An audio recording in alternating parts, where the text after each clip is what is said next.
Você acha que a sua memória está cada vez pior? Você tenta focar, ficar desatento, parece que não consegue concentrar? Nunca teve dúvida, não? Será que você não tem TDAH? Às vezes é uma inquietação, uma impulsividade. Ou diferente disso, você não acha que é uma balela ou até uma desculpinha de tanta gente que agora virou TDAH de repente para falar que não consegue fazer alguma coisa, que não der certo para isso, para aquilo, ou com aquelas desculpinhas assim, não, só para pegar um remédio? O que você acha disso?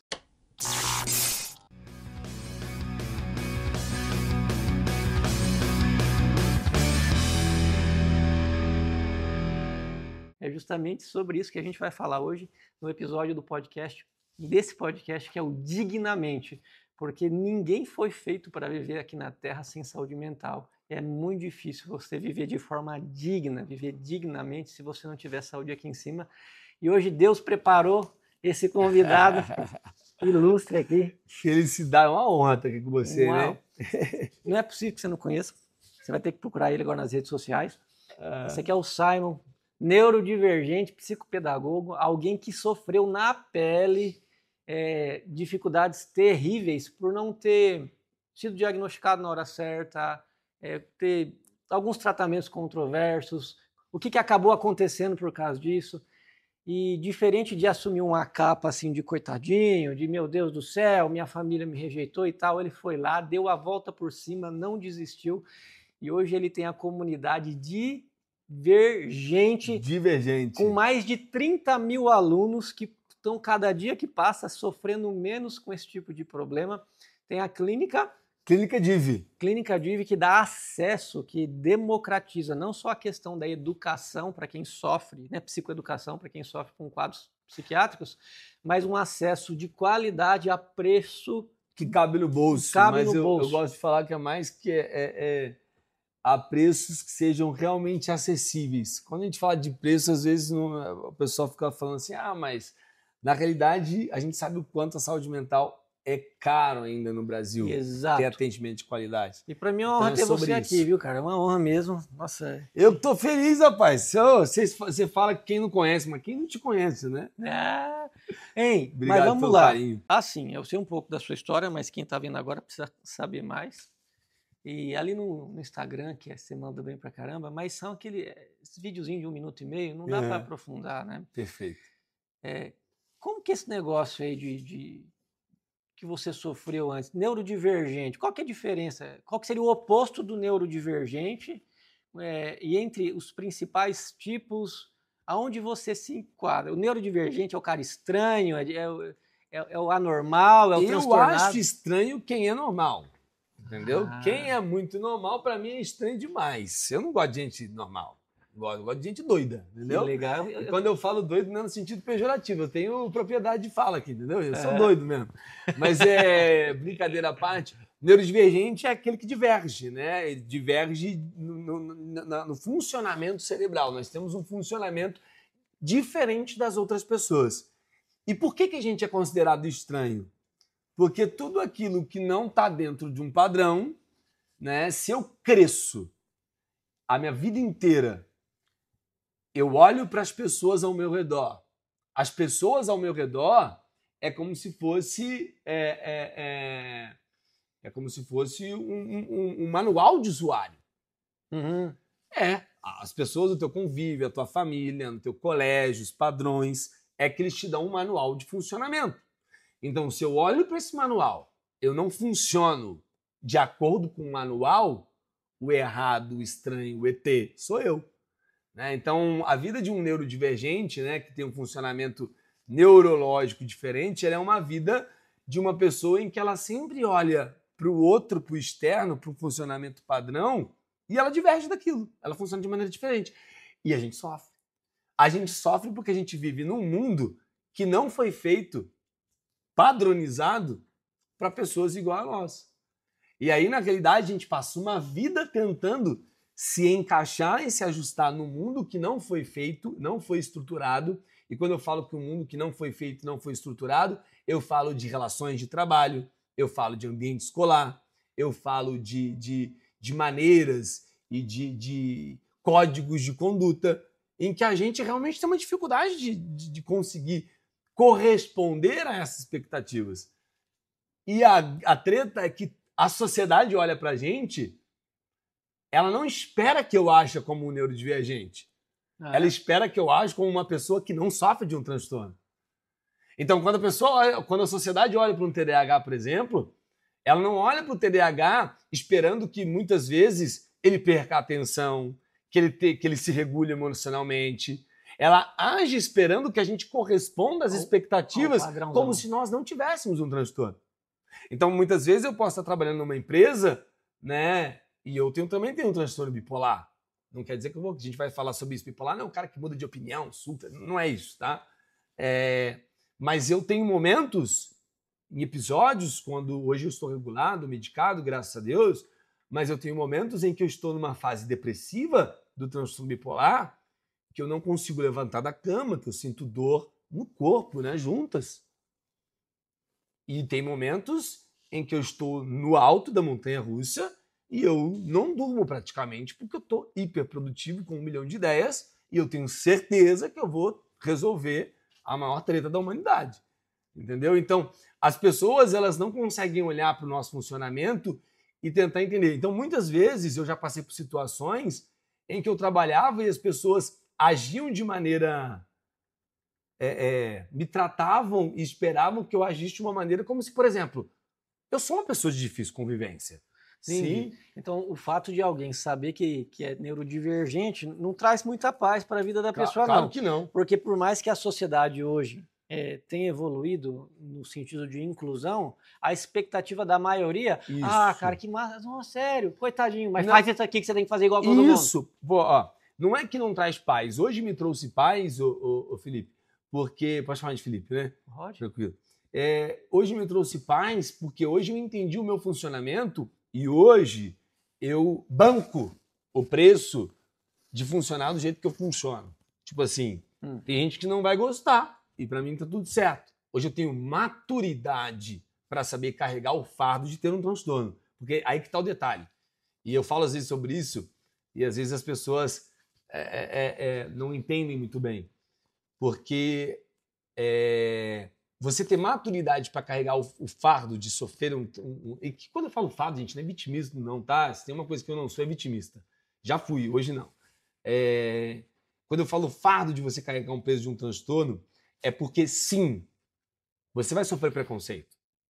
Sim, as pessoas não vão te entender. E aqui está o detalhe. Eu não tenho que forçar elas a me entenderem, porque elas realmente não vão entender. Elas podem... talvez entendam, vislumbrar, mas não aceitam, né? Isso. Eles entendem, mas não aceitam. Porque, tipo assim, eu posso entender que você tem umas regulações emocionais, mas se você aqui dentro da empresa estiver com alguém, você tá fora. Entendeu? E aí é muito interessante, porque as pessoas elas agem com você como se você não fosse desequilibrar em alguns momentos. Elas usam a tua vulnerabilidade. E elas esperam que você age de maneira diferente. Então, sim, existe um peso. Por isso que a gente tem que ter um cuidado. E quando eu falo você pagar o preço, ter maturidade de carregar o peso do diagnóstico, é porque muita gente hoje, quando fala sobre ter um transtorno, ela não está falando para ser compreendida. Ela fala simplesmente para a primeira vez ela ser justificada e aceita. Ela não fala porque, tipo assim, eu quero que a nossa relação melhore. Na realidade, me aceita, porque eu sou rejeitado tanto do jeito que eu sou a minha vida inteira e eu quero que agora você me aceite. Eu não estou criticando, porque eu já fiz isso. Mas a gente tem que ter cuidado de cair nesse caminho. Porque esse caminho não traz paz. Esse caminho, muito pelo contrário, me coloca numa situação de eu ficar codependente da pessoa. De eu ficar numa situação, muitas vezes, de sofrer abuso por pessoas de cima, de autoridade. Porque essas pessoas podem, muitas vezes, usar as suas falhas, suas desregulações contra você. Você está entendendo? Então, tem que ter muita maturidade para você carregar o peso de um transtorno. Porque você carregar o peso de um transtorno é você todos os dias provar, acabar tendo que provar, e não é que você tem que provar, mas você mostrar que você, sim, pode funcionar diferente e você tem resultado. Que sim, muitas pessoas olham e falam, mas como é que você vai ser empresário, você vai ser, né, um trabalho na política, várias coisas, sendo essa pessoa? Sim, eu posso fazer isso. Mas as pessoas, elas acham que a gente não consegue. Por exemplo, eu tenho uma clínica, como você falou, e eu ouvi de pessoas que trabalham próximas ali, que entraram na operação e perguntaram assim, E não tô criticando essas pessoas, tá, gente? Mas é só pra vocês entenderem. Perguntaram assim, mas ele pode nas reuniões que a gente fizer? Ué. Aí eu olhei assim, como assim ele pode? Não, mas ele não é bipolar, ele não vai surtar com alguém no meio da reunião? Caramba, tem esse Você tá entendendo? Então, olha isso, eu sou founder da empresa, mas ainda assim, as pessoas elas têm esse olhar. Então, existe um preconceito que a gente tem que, sim, cada vez mais levando psicoeducação para as pessoas e quebrando, e sim, a gente precisa melhorar a forma de conseguir dar condições de trabalho, de escola para essas pessoas, mas no lado de quem é neurodivergente, meu amigo, tem que ter maturidade para lidar com o teu diagnóstico. Porque eu poderia muito simplesmente, Felipe, rapidamente, olhar e falar assim, não, porque eu consigo, esse é preconceito. Mas não, eu tenho que olhar a pessoa, falar isso, respirar, entender também que ela não entende absolutamente nada e mostrar para ela que sim, eu sou uma pessoa que tem um transtorno, mas, ei, eu sei sentar, não sou nenhum, estar numa reunião e me regular. Eu sei me posicionar. Eu sei quais são os locais e as minhas qualidades para poder performar. Então, você funcionar de uma maneira diferente numa sociedade que não foi feita para você e que as normas da sociedade não são feitas para você, te leva a você ter que ter um nível de maturidade de não querer impor a tua maneira de ser, mas de você reconhecer as tuas potencialidades, onde você pode performar, onde você pode ser bom, onde você pode fazer diferença e surfar nessa onda. E ter maturidade para ouvir determinadas coisas que vão te desagradar. E aí que tá. Tá tudo certo. Releva e mostra que você pode superar isso sendo do jeito que você é, não sendo do jeito que eles esperam que você seja. Massa, cara. Isso é muito bom, muito real. Aí o pessoal fala, doutor, como é que você gosta de ficar o dia inteiro falando, lendo, ouvindo essas coisas? Esse povo louco falando, você não tem noção como os normais são chatos. São chatos demais. Então, assim, mas essa questão da paz, eu já vi muito isso no consultório mesmo. Pessoas que vinham querendo tratar para convencer que o pai, a mãe, o patrão, que eles davam conta de fazer alguma coisa. E, de fato, quando tinha o diagnóstico, tratava, melhorava, mas era uma frustração porque não tinha reconhecimento da parte de fora, seja da família, mas você entendeu o que eu falei? Então, essa paz não é externa, ela é interna. Não, exato. Ela é interna. Quando as pessoas elas querem gritar para o mundo inteiro que tem TDAH, transtorno bipolar, o grito delas é válido, não estou dizendo isso, o meu grito foi válido, mas a gente tem que entender que esse grito ele tem que partir de uma maturidade tua, porque ele não pode ser simplesmente um grito de uma criança mimada, né, que quer simplesmente bater perna para ser ouvida. Entendeu? Que aí as pessoas vão olhar e vão continuar te colocando numa posição de marginalidade, de preconceito, de discriminar. E a busca pelo respeito de fora muitas vezes te deixa vulnerável a desrespeitar a si mesmo. Exato. E é isso que acontece. A gente acaba se colocando muitas vezes em situações de humilhação, de abuso. Assim, eu sei que você veio lá do interior do Paraná, né? Não, na realidade eu sou do Rio de Janeiro. Ah, é? É. Mas é que sou do interior de Volta Redonda. Volta Redonda. Mas só Paraná que eu fui fazer faculdade no Paraná. Ah, tá. E assim, dentro do contexto da sua família, seja Paraná, também moro no Paraná, ou do Rio, uma família tradicional brasileira, como é que a galera entendeu isso? Como é que lidaram com você no contexto da família, da escola, da igreja, que infelizmente às vezes dá uma, em vez de dar uma acolhida, né, dá uma castigada. Como que foi isso? Hoje a igreja local que, quando eu falo igreja não é um específico, mas eu fui nascido e criado numa igreja cristã, evangélica, e desde muito cedo eu já tocava na igreja. Tocava o quê? Violino. Eu toco violino também. Violino. Pois é, a gente se dedicou por isso. Desde muito cedo. E aí que tá um detalhe. Começou aí uma pressão desnecessária, porque eu nunca gostei de tocar violino. Ah, é? Não. Todo mundo acha que eu gostava, porque eu comecei com 6 anos de idade, mas não gostei. 6 anos, cara. Eu tocava violino porque, como eu era dessa igreja, eu tinha que ser músico. E aí me forçaram a entrar numa aula de música. mas ao mesmo tempo nunca deixaram eu jogar bola. Eu não sei jogar bola. E eu sonhava em jogar bola. Que era pecado. Pecado. Eu não podia ter uma televisão em casa, mas me forçaram a tocar violino. Então, desde 6 anos, eu ia para a igreja tocar e falava, gente, que coisa! Eu era ruim, não era bom. Depois eu fiquei bom, porque você tocar muito tempo, você melhora. Mas com 6 anos de idade, era a pessoa expert, né? Da vida inteira tocando. Mas não, eu era um bom, mas ali. Porque eu não gostava. O professor ia lá, eu ficava rolando do lado pro outro no carpete, não queria, fugia. Não gostava. Entendeu? Então eu vinha com aquela pressão já desde de ter que tocar violino por causa da igreja. E ao mesmo tempo eu ficava vendo os meninos jogar bola, eu ficava na grade e não podia jogar. Não tinha televisão na minha casa para ver desenho, né? Então eu cresci sendo aquele menino em que só ia para a igreja de terno, muito tímido. Esse cara comunicativo que vocês veem hoje, ele não existia. Você era tímido. Não existia. Reprimido, coitado, né? Eu era reprimido, né? E a real é que eu sempre acabei sendo essa criança que era uma criança, eu perdi meu pai, que eu tinha 1 ano e meio, então não conheci meu pai, e eu acabei sendo essa criança que era uma criança que era muito inocente, era uma criança que sofreu muito desse contexto e sofreu uma série de situações desde a minha infância, de situações de bullying, de abusos físicos, psicológicos, sexuais. Então, aconteceu tudo isso comigo. Então, eu era um cara que eu tinha muito medo das pessoas, eu tinha muito medo do mundo, eu só vivia dentro de casa, sozinho, brincando de carrinho, ou de montar alguma coisa, e ia tocar na igreja. Brincava de fazer cultinho de terno, era a única coisa, sozinho, nunca tive amigo. Então, eu cresci essa criança sozinho. Até que idade isso? Isso foi até uns 12 anos de idade. Rapaz, até eu sempre fui. Começo da adolescência. Porque... E eu era vulnerável. E eu não falava isso. Então eu pegava tudo que acontecia e eu ia para dentro do meu quarto, ficar quieto. Eu nunca falei isso. Passei por situações terríveis em que eu nunca expus o que eu passei. E a única coisa era tentar buscar Deus, orar, né, e pedir.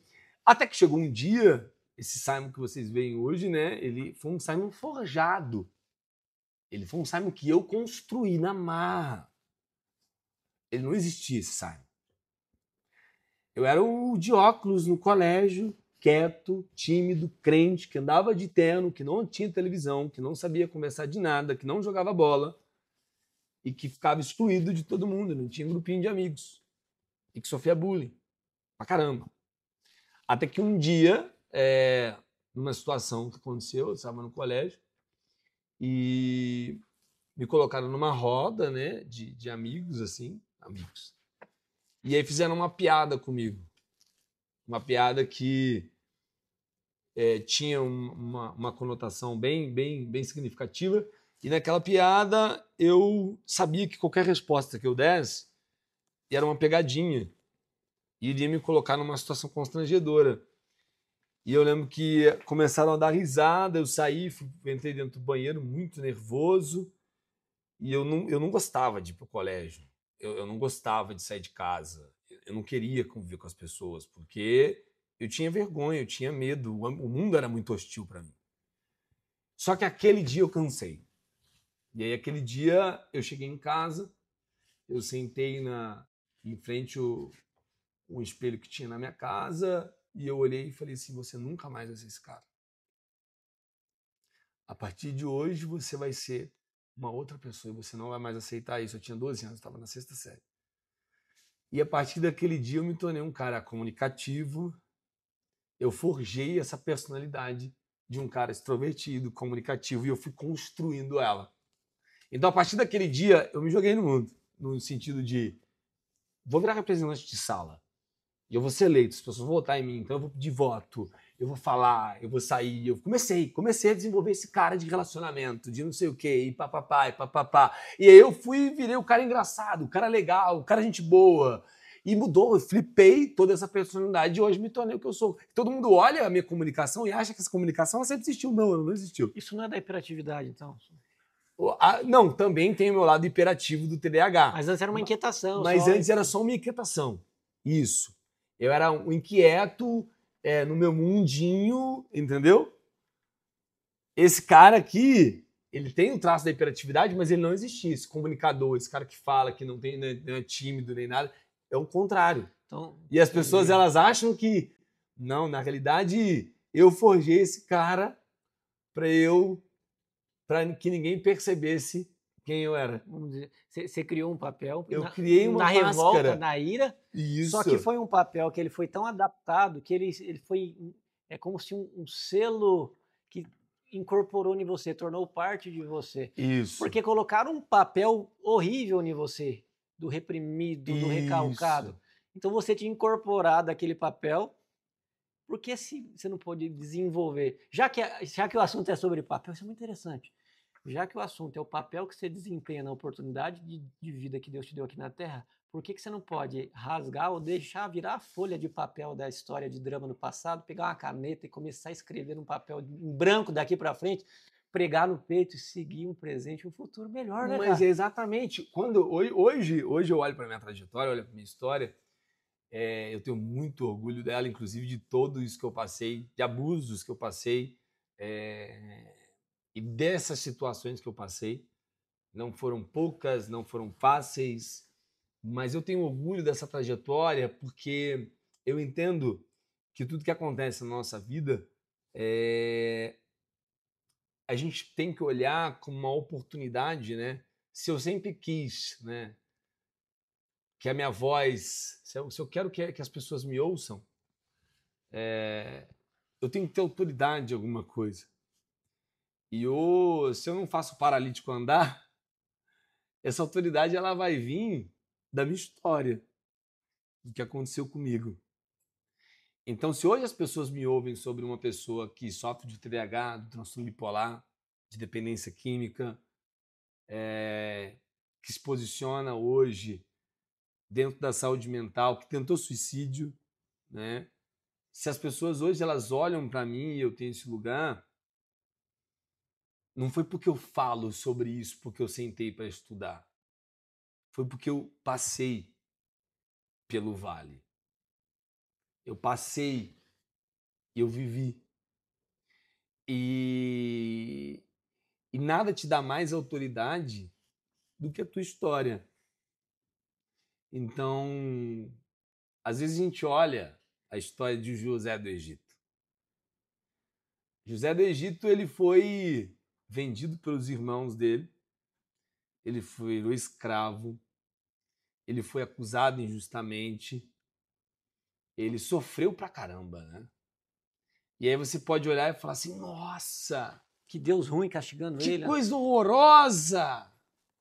Na realidade, os irmãos jogaram fora, isso. Cara, né? E é muito interessante que José agradece os irmãos que fizeram aquilo com ele, que foram os irmãos dele que levaram ele para o propósito dele. Então hoje, essa galera que hoje eu honro a minha história. Eu agradeço porque foi permissão de Deus. Ninguém está falando que, obrigado, não é isso que eu estou falando, mas eu honro a minha história. Entendi. Porque foram os fatos que aconteceram na minha vida, eles me abriram a possibilidade para decidir se eu ia pegar aquilo, ia transformar em algo relevante para a minha história, ou se eu permitir que aquilo me abatesse. E eu peguei tudo isso e hoje, se tem gente que quando eu posto um vídeo e falo da minha dependência química, me ouve, foi porque eu vivi dependência. Se eu falo de quando eu tentei suicídio, das minhas dificuldades de demissão nos empregos, em relacionamentos, as dificuldades com transtorno bipolar, se eu conto tudo isso, se eu falo do bullying que eu sofri, eu falo hoje como uma pessoa que elas olham e falam, mano, ele passou. Então eu precisei passar. Se eu não tivesse passado por nada disso, eu não ia estar sentado aqui com você hoje. Eu não ia ser entre parênteses, tá? Porque hoje em dia não é autoridade nada, isso é uma autoridade no que eu estou falando. Então a história vai legitimar, a minha história me legitima para sentar onde eu quero sentar, onde eu estou sentado. Seus primeiros anos de vida... Isso não é romantizar, tá, pessoal? Não é. Pelo amor de Deus. Nos primeiros anos de vida, você Provavelmente você não falou, mas muita gente falaria assim, nossa, minha vida é uma merda. E A foi mi- e sabe- foi uma merda. Mas em vez de você jogar Sim. merda no ventilador, com vitimismo, justificativa, rebeldia absurda, você transformou em adubo aquilo, em um estrume, uma coisa diferente. Só que hoje eu tenho essa maturidade de entender isso. Chegou fase na minha vida em que eu simplesmente eu cheguei em consulta, em estados assim, que eu falava assim, eu não aguento mais. Eu não quero passar por isso. Só que a grande treta é que eu assim, né? Você sabe, eu sou cristão. A igreja, ela muitas vezes ela coloca a gente numa posição de demonizar a cruz. Carrega a tua cruz, carrega o teu fardo, como se a nossa cruz ela fosse algo ruim. Não, a cruz não é algo ruim. Como assim a cruz não é algo ruim, Simon? Porque a cruz é onde eu vou cumprir o meu propósito. Qual que era a vocação de Cristo? A vocação de Cristo era salvar a humanidade. Só que o propósito dele, como ele ia salvar a humanidade? Na cruz, crucificado. E mesmo ele não carregou sozinho por um período. Você tá entendendo? Por que você precisava carregar aquilo sozinho? Você tá entendendo? Exato. Então, assim, quando me perguntam, né, Simon, qual que é o teu propósito, né, a tua vocação? Hoje eu entendo que essa história de meu propósito, ela tá um pouco equivocada. Porque o meu propósito tem que ser sempre fazer a vontade de Deus. Isso é claro para mim. Quando eu entendo isso, a vaidade cai, o ego cai e você passa a confiar mais. Mas isso é muito difícil chegar a você entender isso. Porque a gente tem o ego de falar, o meu propósito é ajudar pessoas. Espera lá, mano. Peraí, ninguém... Não, isso é ego. Faz pouco tempo que eu entendi que qual o eu propósito também. que Deus tem para mim na Terra. Eu fui tão arrogante que uma vez eu cheguei na igreja e falei assim, Deus, eu quero saber se você aprova o meu projeto. E eu achava que eu tinha perguntado corretamente, mas não é... Como assim eu vou perguntar se Deus aprova o meu projeto? É eu que tenho que aceitar o projeto que ele tem para mim. Independente de qualquer coisa. Tá errado só de pensar, porque se ele fala que não aprova, então eu fico frustrado. Então eu fico triste. Eu revolto contra Deus. Eu blasfemo. Eu bato o pé. Eu choro. Você tá entendendo? Só que o ser humano, a gente tem a síndrome de Deus, né? De querer dar uma ajudinha para Deus de vez em quando. As dicas, não é verdade, né? Abraão, quando Deus falou que ia dar um filho para ele, tentou ajudar Deus, ele teve um filho com a concubina, tudo errado. Ele arrumou uma treta para Deus. Pô, não confiou. Então eu falo isso que eu falo nessa parte. Então, assim, eu entendi que o meu propósito tem que ser o que Deus tem para mim. Só que a minha vocação, ela tá no ponto onde eu olho para a humanidade e algo. Porque assim, quando a gente estou falando bastante de Deus porque você é cristão, né? Então eu posso falar. Mas quando a gente... Se Deus me converteu, se eu creio, né, nele, ele simplesmente podia fazer o quê? Me creu. Já leva nós embora de uma vez, não tem erro. Se o propósito fosse só a gente crer e ele nos converter. Mas por que ele deixa a gente aqui, então? Com tanto problema. Porque a gente tem que resolver alguma treta que está aqui. Então a nossa vocação... Por isso que ele não leva nós embora. Meu amigo, você está aqui, você vai ter que fazer algo. Tem uma vocação tua aqui que você tem que cumprir aqui. E aonde que a gente encontra a vocação? É quando eu olho para a humanidade caída e eu olho e eu falo assim, cara, qual treta dentro dessa humanidade caída do homem falho? Eu me indigno tanto que eu olho e falo, só eu que posso resolver isso. Porque Cristo desceu para cumprir isso, o único que podia resolver a treta de salvar e de perdoar o pecado da humanidade era Cristo. Ele era o único que podia resolver essa treta. Jesus não foi nada neurotípico na época. Não. Foi muito neurodivergente. Você tá indo aqui, maluco, só doido. E ele fazia várias pegadinhas. Ninguém percebia.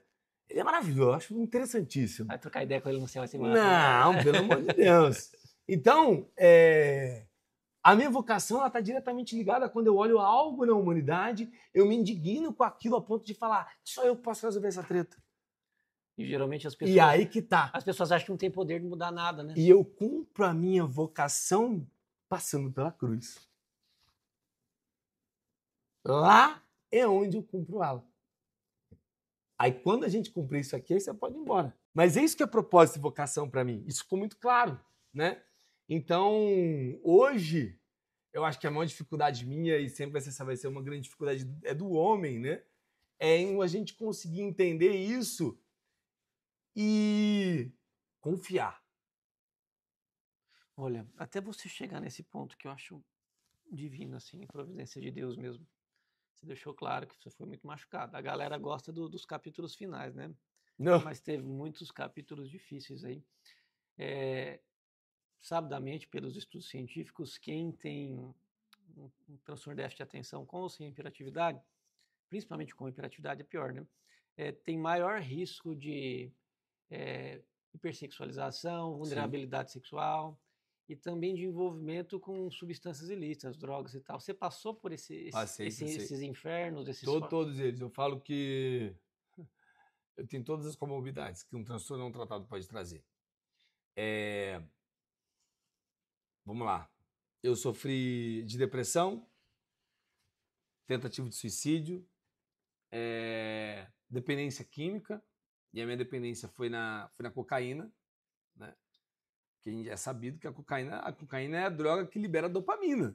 Então, quando eu usei, minha mente silenciou. No lugar de ficar em silêncio, aquela gritaria parou. E aí eu olhava e eu conseguia ser mais assertivo. Num ambiente completamente caótico, pessoas atrás de mim, trabalhava com evento, e eu ali, ó, pá, pá, pá, ficava centrado. E aí, dentro daquele ambiente de festa, de balada, o TDAH ele vai ser mais impulsivo, então ele vai experimentar mais fácil, né? E quando ele experimenta, a droga, né, seja ela qual for, ela acaba no indivíduo que sofre de um transtorno como o TDAH atuando como uma automedicação. Verdade. Então, diferente das outras pessoas que usavam para ficar, né, eu usava para silenciar minha mente. E a treta começou a acontecer quando esse uso que era esporádico em festa, ele começou a se tornar algo, por exemplo, estou extremamente cansado e esgotado, preciso chegar em casa e ter um momento em paz. Eu sentava na minha casa, sozinho, e pedia. Eu ficava lá, tranquilo. E aí aquele passou a ser o meu momento de relaxamento, de paz, de silêncio. Cara, isso dá um nó na cabeça de muita gente. Você precisou por um tempo usar a droga para ficar... Eu usava, aí que eu me tornei dependente. Porque vai perdendo. Porque aí depois você vai perdendo a linha. Gente, isso aí não é dica para você usar. Não é para você usar, pelo amor de Deus. Estou dizendo que você cai nesse ciclo. Você está mostrando a armadilha. Isso, estou mostrando a armadilha. Eu não estou defendendo, pelo amor de Deus. Essa foi a maior desgraça da minha vida. É um romance no começo, né? O quê? É maravilhoso, né? Você não entende nada, você fica silenciamente, você está lá atrás, só que você vai perdendo um time, porque a gente sabe como é que funciona a cocaína hoje, né? Ela vai... ela atua ali nos seus receptores de dopamina e cada vez mais você precisa usar mais e mais e mais e mais e mais e mais e mais e mais. Não tem e um cérebro exposto a essa droga nunca mais volta ao normal. Eu posso estar anos sem uso. Se eu hoje chegar em casa, pedir e usar, ele não dá uma regressão, não. Ele tipo assim, vamos voltar um pouquinho para trás. Não, ele continua de onde você parou. E vem a overdose, muitas pessoas. Isso. E aí eu comecei a usar demais. Quando eu vi, eu ficava 3 dias. Nem vi. E aí entra um detalhe. Quando você começa a ser um alta performance usando. A sociedade valida. Exato. Eles não sabem o porquê, mas, cara, você tá mal, alta performance. As pessoas nem faziam ideia, porque eu não transparecia. É que vocês me olham aqui, devem achar que eu sou muito doidão, não sei o quê, não sei. Eu sou esse cara normal. Então, tipo assim, eu entrava... Anormalmente normal. Então eu entrava para fazer meu trabalho, ninguém fazia nem ideia. E eu tava lá, ó. E aí você entra num ciclo que você não sai mais. E aí você quer mais e mais. E a treta é que um dependente químico ele só vai ter a consciência de que ele precisa de ajuda não é quando alguém estende a mão para ele, não é quando alguém fala que tá demais, é quando ele tá no fundo do poço. E se ele estiver no fundo do poço, ele pedir tua ajuda, sabe o que você tem que fazer? Jogar mais um pouquinho de terra. Isso é terrível que eu tô falando. Porque é só dele. É só dele. Ele tem que ser uma decisão onde ele entenda. É por isso que tem que fazer um trabalho de psicoeducação, um trabalho de conseguir levar a informação para essas pessoas, para elas entenderem o fundo de poço que elas estão. Porque todo mundo acha que tem controle. Entra uma espécie de um orgulho. Eu paro quando eu quero, Não eu tenho para. controle. O dia que eu entendi isso, o doutor Felipe, eu estava numa consulta com o meu médico psiquiatra e eu cheguei para ele, eu já estava em instabilidade em relação a isso, mas eu voltava a cair de 45 dias. Sempre dava isso. Caía, tal. Até que eu cheguei na consulta para ele e falei assim, doutor, não quero mais cair de 45, eu queria poder não cair mais. Ele falou assim, a gente vai ter que te internar. Na hora que ele falou isso, eu olhei pra cara dele e falei assim, quê? Como assim me internar? Sou produtivo, eu entrego, tenho resultado, não sou nenhum que fica fazendo besteira por aí, não sou dependente, não. Tenho controle. E aí, a hora que ele falou isso, eu entendi uma coisa. Eu não conseguia. Aí eu perguntei, falei assim, por que me internar? Porque você nunca mais pode usar. Ele falou assim, como assim, nunca mais posso usar? E aí eu comecei a argumentar, eu sou produtivo, eu faço isso, faço aquilo, e parará. E eu entendi uma coisa, que eu não conseguia viver com a possibilidade e com a ideia de nunca mais sentir aquela sensação. Isso era completamente apavorante para mim.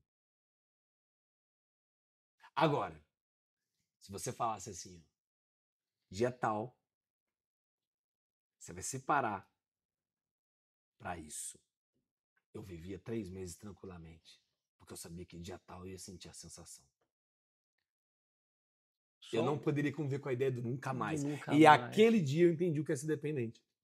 Cara. Aquele dia eu entendi que eu era dependente, porque quando você falava assim, você nunca mais vai usar, eu ficava completamente apavorado. Eu não conseguia, era inconcebível para mim conviver com essa ideia de que nunca mais. Peraí, como assim nunca mais? Não, pelo amor de Deus. É por isso que, quando eu fui frequentar o Narcóticos Anônimos, que eu frequentei, e se precisar até hoje vou, indico e recomendo, a ideia é só por hoje.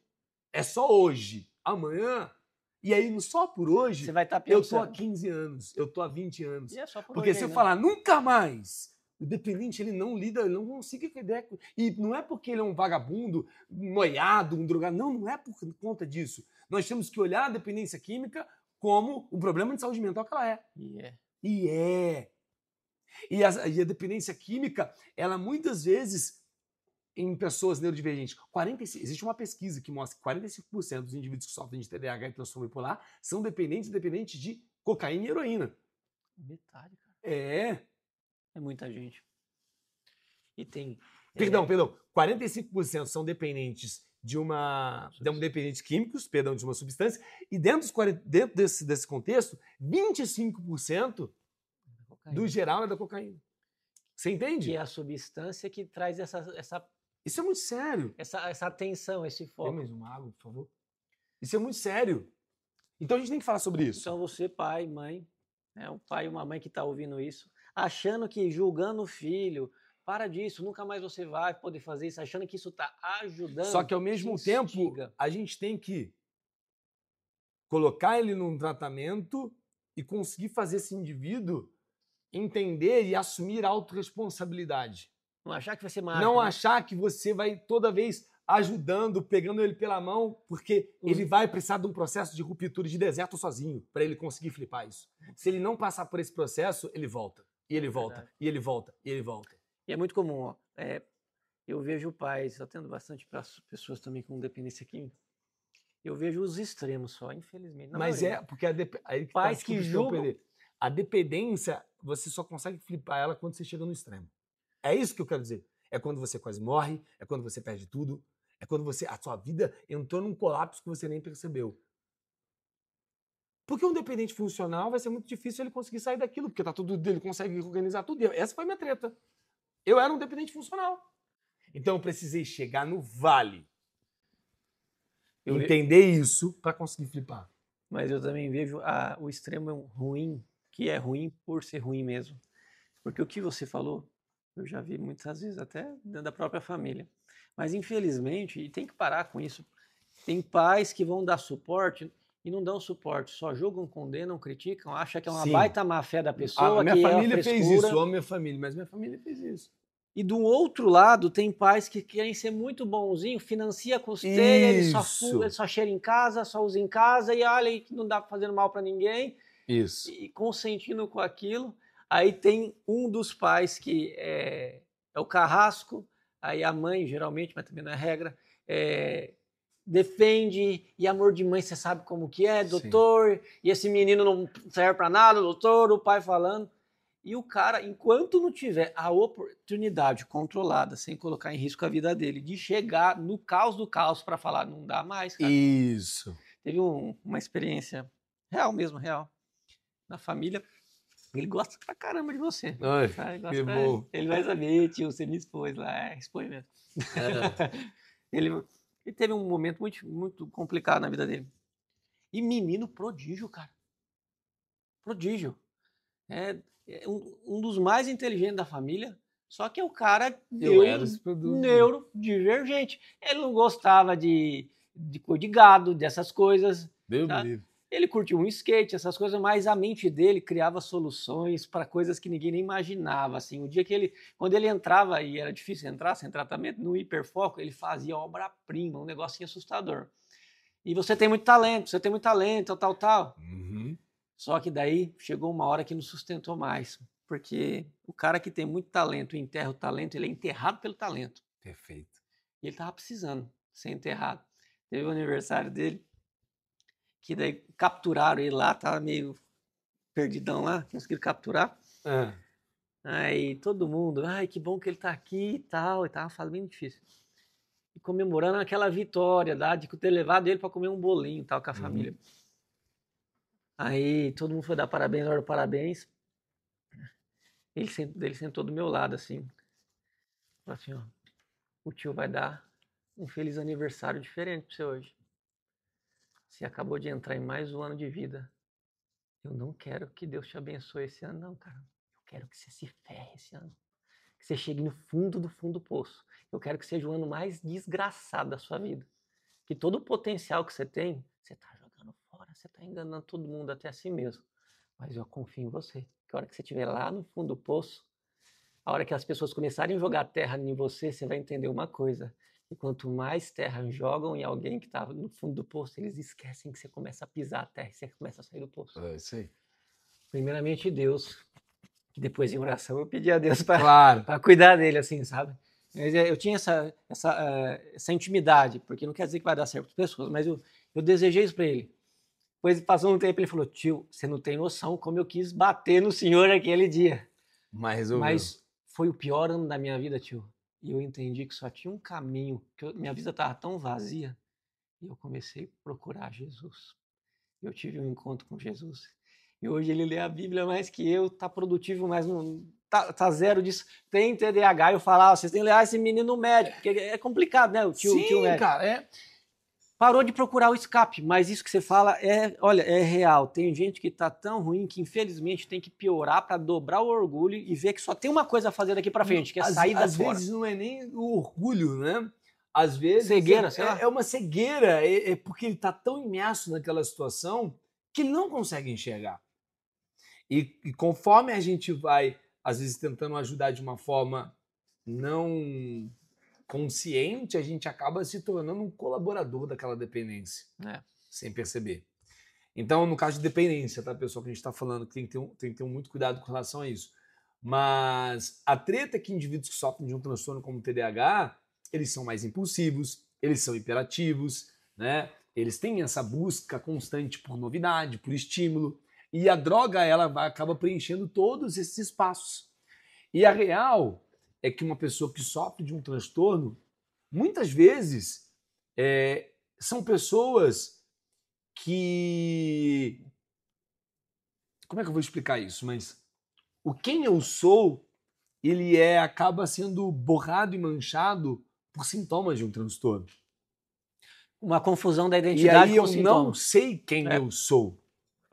Eu não sou o Simon que eu acho que determinadas coisas sou eu, quando na realidade são sintomas. Se perde, né? Tanto tempo naquele caos. Isso. Então, a única maneira de eu conseguir, e muitas vezes a gente vai encontrar essas respostas e esse alívio do mundo me pressionar por eu não corresponder a determinadas expectativas, esse alívio mesmo devido à substância que silencia a minha cabeça, é na droga.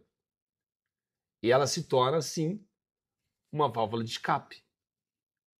A droga, a dependência, ela muitas vezes está relacionada, ela está totalmente relacionada a traumas, ela está relacionada a transtornos. As pessoas, elas olham a dependência química como uma falta de responsabilidade da pessoa que tem. Não é. Porque uma pessoa que muitas vezes não tem um transtorno e que não sofre determinadas coisas, não tem determinados traumas, ela pode até experimentar, mas ela não cai na dependência. É verdade. Tão fácil, né?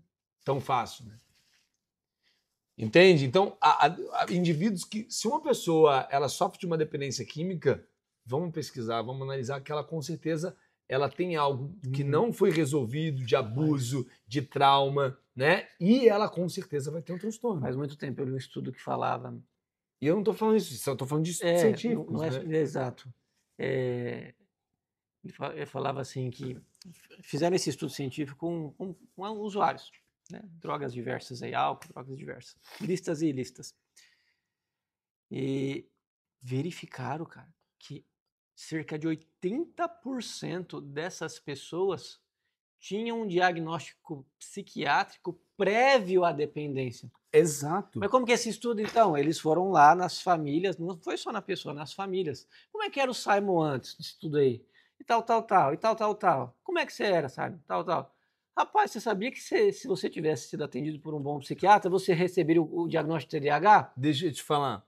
Muitas mães, isso que eu vou falar, muita gente não concorda, né? Mas eu tenho na minha concepção de que muitas mães e pais que não querem medicar os seus filhos na infância por medo de medicar o filho, eu entendo a preocupação, mas querem medicar as nossas crianças. Não, nós precisamos medicar essas crianças para evitar que no futuro ela seja medicada para depressão, ela seja medicada e internada com dependência química.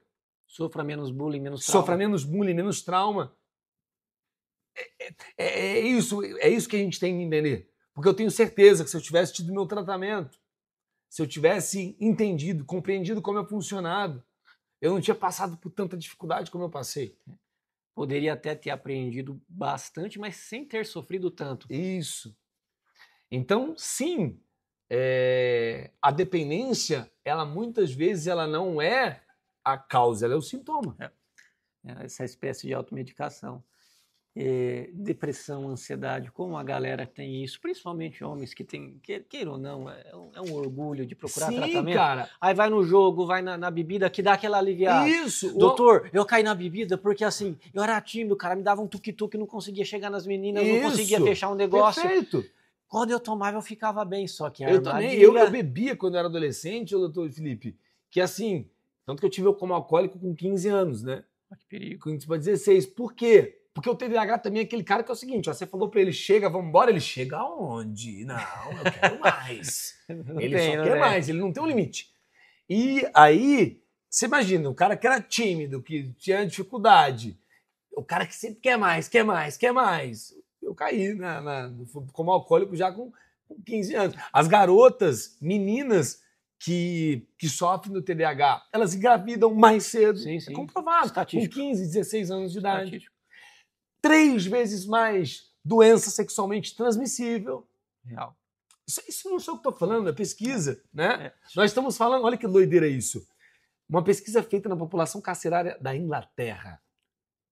Quem vai preso geralmente é mais doente. Comprovou que 25% tinham TDAH. Rapaz. Porque é um indivíduo que muitas vezes não termina o colégio, vai começar a trabalhar na informalidade, vai experimentar substâncias. Expulso pela família, né? Expulso pela família, vai cair na marginalidade, na criminalidade. Então nós estamos falando de um transtorno que não é só problema de saúde pública, mas como de segurança pública. Com certeza. Doideira. Demais. Isso que você falou, nossa, eu ia até perguntar para você. A gente tem de um lado, já a gente vai chegar nesse assunto, de pessoas que ficam entrando na internet, olhando sintoma de TDAH para justificar que o filho não é mal educado e sim doente, mas na realidade falta limite de educação. Temos isso, entre aspas, essa forçação de barra que alguém está doente, mas é muito, isso não descarta o fato real de ter muita gente, teu filho talvez, que tem o TDAH, e você que é essa historinha aí de, eu não vou dar esses remédios tarja preta e vou trocar uma dependência por outra. Não é isso.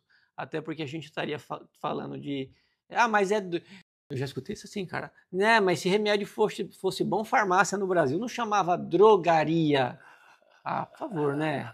Por favor. Uma coisa é você ter uma droga lista, uma medicação com efeito positivo previsível, efeito negativo previsto, com muito mais benefício. Se é que você, ou seu filho, alguém que você conheça, tem um diagnóstico bem estabelecido, vai ser muito melhor, vai viver de boa, evitando um monte de trauma, igual o Simon colocou. Aí não, deixa ele fumar um bag, deixa...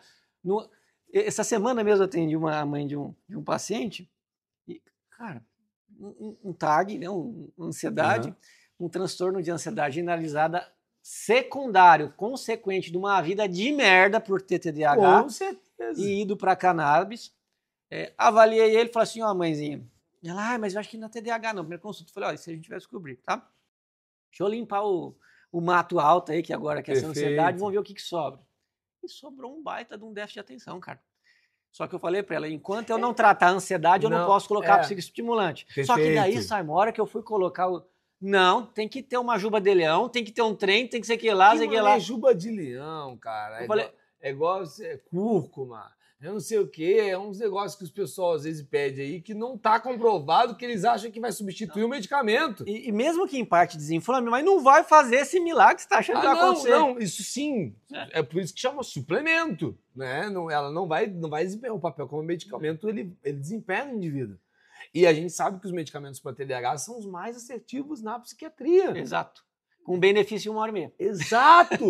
Entendeu? Então, assim, hoje em dia, a gente precisa desmistificar essa questão do tratamento medicamentoso, não só para quebrar preconceito, mas também para deixar claro que não é só o medicamento que resolve. Exato. Que o medicamento ele não é uma pílula mágica. Tomei o medicamento, resolveu. Condição para começar a resolver. Eu gosto de falar que o medicamento, Felipe, ele é como se fosse a rodinha da bicicleta. Você usa a rodinha da bicicleta para quê? Para você ser um suporte, um apoio, para você aprender a andar de bicicleta. Até ter equilíbrio. O medicamento ele entra na fase de um indivíduo que está com a vida desorganizada, que não tem rotina, que não consegue entrar em movimento, que está completamente um caos.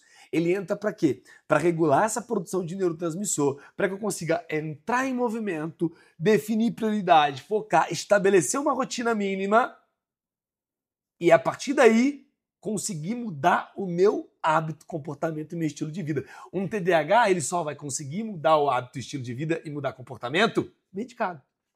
E é tão interessante, eu já vi muito. E aí, olha que depois... E depois de que ele consegue mudar hábito, comportamento medicado, aí a gente tira o medicamento. O que a galera quer muitas vezes fazer é, não, eu vou começar a ir na academia todo dia, eu vou começar a acordar mais cedo, eu vou criar uma rotina, eu vou fazer isso, vou estudar, vou fazer aquilo, sem o medicamento. Ele não consegue. Ele não consegue performar. Ele não vai conseguir entregar. E ele não cria o hábito. Ele não muda o estilo de vida. E tem outros que tomam medicamento e cruza a perna e fala, não, agora resolve aí. E Também não. Não adianta. Então a gente tem que entender que o tratamento para o TDAH, ele funciona com essas 3 engrenagens juntas. Mudança de comportamento e de estilo de vida, medicamento e a psicoterapia. Porque é dentro da psicoterapia que eu vou olhar para todos aqueles monstros e demônios que eu construí ao longo da vida e eu vou enfrentar um por um, um por um, um por um, um por um. E eu vou lá dentro, medicado, mudando estilo de vida pela primeira vez, fazer isso aqui, ó. Quem eu sou e o que é transtorno. Porque tá tudo misturado. Quando eu tomo medicamento, quando eu tomo medicamento, quando eu mudo o estilo de vida, quando eu mudo o comportamento e eu faço a psicoterapia, eu regulo o quê? O que é disfuncional, o que é transtorno e sobra quem eu sou. E a pessoa geralmente percebe E que não é a coisa, o pior da família. Não é a ovelha Não é errada da família. E aqui que está um detalhe. Não é sobre você parar de ser quem você é. É sobre você entender como você funciona e, medicado, mudando o estilo de vida. Porque, gente, se vocês olham para mim e vocês acham que eu tenho uma vida de uma pessoa que não é neurodivergente, não. Eu durmo mais tarde, mas eu acordo mais tarde. Eu sei meus momentos de flow em que eu vou ser muito mais produtivo, como ser mais produtivo, sei aquilo que funciona, o que não funciona. Então, eu faço tudo isso, mas não é que eu quero adaptar a minha vida para ser uma pessoa que funciona como se não tivesse um transtorno. É para eu conseguir performar apesar do transtorno. E utilizando o meu transtorno e a forma que eu funciono, vou mudar. Porque falar utilizando o transtorno romantiza transtorno. E utilizar a forma que eu funciono ao meu favor. É isso. E é verdade. Tem pacientes que eu atendo com TDAH, que já estão assim, muito evoluídos, que colocaram em prática com psicoterapia, mudança, alimentação, atividade física e tal. O doutor, no começo, quando eu só tomava o remédio, ele não funcionava tanto quanto agora. Claro. Eu falo para ele, está vendo como é importante dormir, comer bem, fazer exercício físico? Porque a recaptação de dopamina e de noradrenalina, dependendo da medicação, para você recaptar bem, você tem que produzir. Para você produzir bem, você tem que se exercitar, dormir e comer bem. Senão o remédio tem com que trabalhar. Não trabalha. Aí passa um tempo, doutor, você sabia que tem dia que eu não uso remédio e eu funciono melhor? É isso aí. Porque assim, eu não tinha percebido. Eu tinha dificuldade, devido ao meu TDAH, para desempenhar funções categóricas, sistemáticas, processuais, sabe? Parado, fazendo uma coisa só que eu não gosto, mas eu sei que é importante ficar um tempo. Eu tinha dificuldade e eu ainda tenho esse tipo de responsabilidade. Tem empresário que fala assim, daí no dia que eu tenho que fazer uma análise, fazer um trabalho analítico, financeiro na empresa e tal, nesse dia eu faço meu tratamento. Mas quando tem que fazer uma reunião de criatividade, um brainstorm, quando ninguém consegue achar uma solução para um problema, eu nem tomo remédio, que eu sei que a minha mente funciona de uma forma atípica, divergente e vai trazer uma solução para todo mundo. E a gente tem que aprender exatamente isso, a usar essa forma diferente de funcionar ao nosso favor. Se eu sei que eu tenho dificuldade de ficar sentado no escritório de 8 a 18 horas, então eu não posso querer desempenhar o auge do meu potencial lá. Não posso. E aí não adianta você tomar um remédio, fazer mudança de estilo de vida, psicoterapia e ficar dentro desse ambiente de 8 a 18 horas. Você flexibiliza um pouco, mas você vai ficar doente de outra coisa. Do mesmo jeito. Você não vai funcionar da maneira que você pode ser. Que a gente tratar um transtorno não é sobre você deixar de ser quem você é. É sobre você conseguir entender como você funciona. Aceitar aquilo. E aceitar não é sobre olhar e falar assim, eu sou assim, tá tudo bem. É sobre você olhar para si mesmo, com orgulho de quem você é, da maneira que você funciona, entendendo que você merece respeito, entendendo que você pode sim chegar a lugares inimagináveis que você sonhar, funcionando da tua maneira. Você sabe que tem gente que acha, vamos pensar adultos, infelizmente ainda muitas pessoas têm o diagnóstico do TDAH na idade adulta. Foi o meu caso. Surgiu o TDAH agora. Não. Se for TDAH mesmo, você sempre teve, só que agora, pelo nível de instrução, e por você ter ido num profissional decente, né? Isso. O diagnóstico foi feito. Porque esse negócio de surgiu agora não é, até o critério de exclusão. Não é. É o critério de exclusão.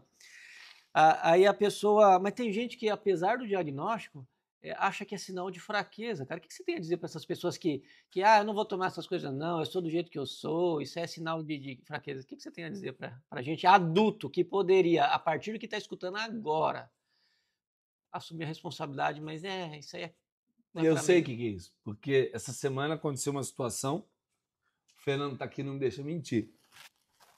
E eu mandei uma mensagem para ele, devido a uma situação que aconteceu, e eu falei, cara, não tô bem. E eu me sinto um fraco. Toda vez que eu, com o conhecimento que eu tenho, me vejo numa situação dessa, e um homem de 32 anos tem que mandar mensagem para um amigo para dizer que não tá bem. E muito mais do que isso, eu tenho que muitas vezes olhar e falar assim, hoje eu não posso ficar sozinho. Hoje eu vou precisar ir para casa de um amigo. Eu me sinto fraco, falei para ele.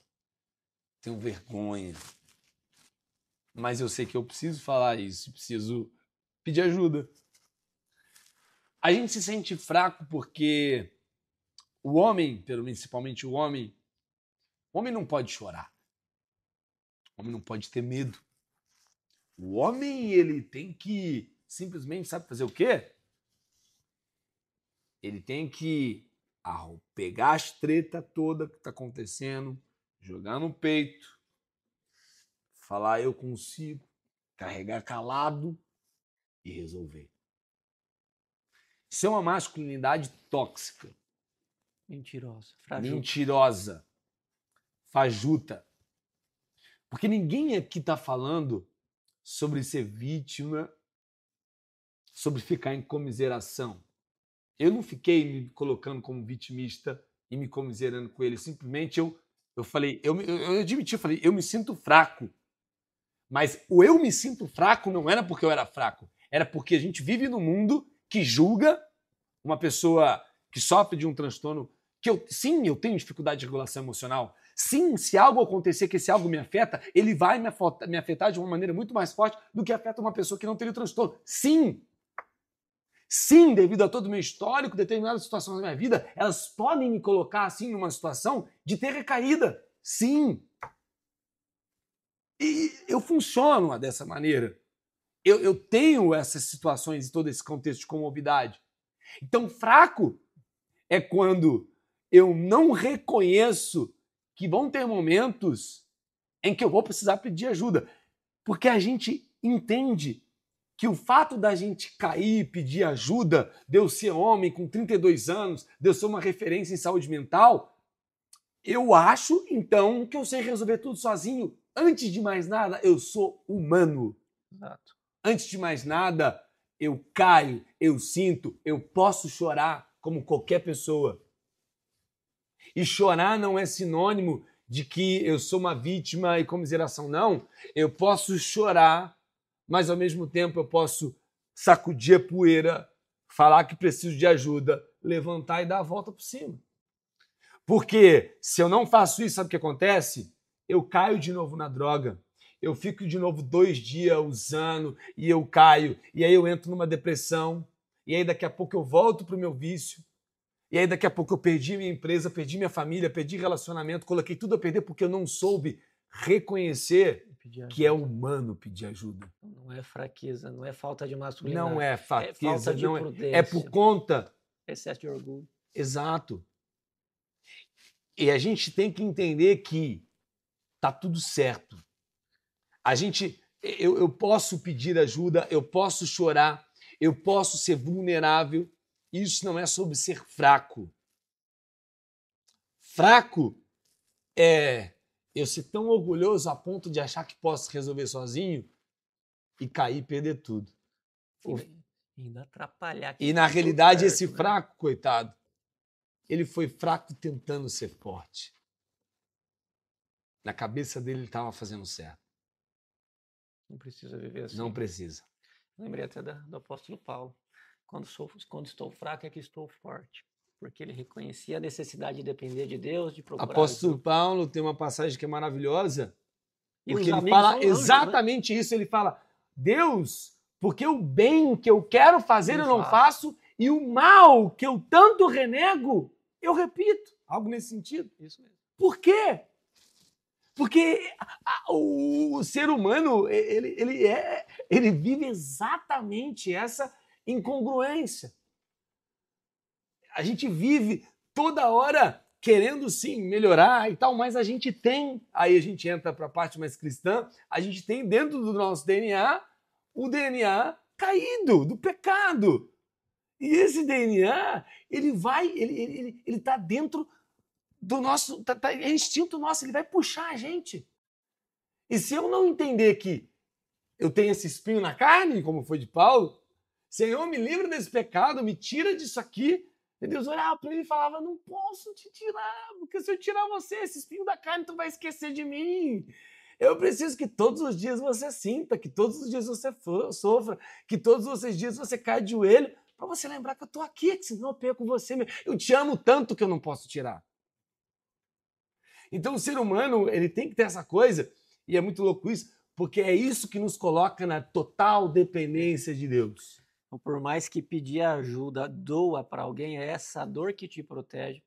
Então, igual vocês estão falando, esperar Deus fazer um milagre. Não, Deus ninguém está falando isso. Deus escolhe pessoas para dar para elas a função de anjo na sua vida, na medida que você procura ajuda para te aliviar até o fardo.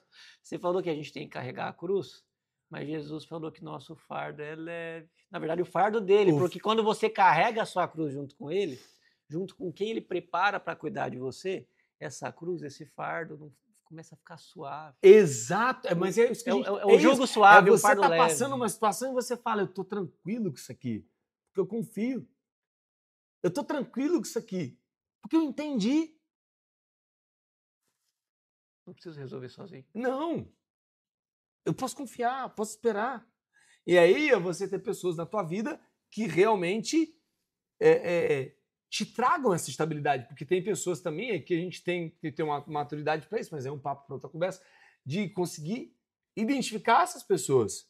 Porque tem gente que é maldosa, tem gente que é aproveitadora, tem gente que é abusadora, oportunista.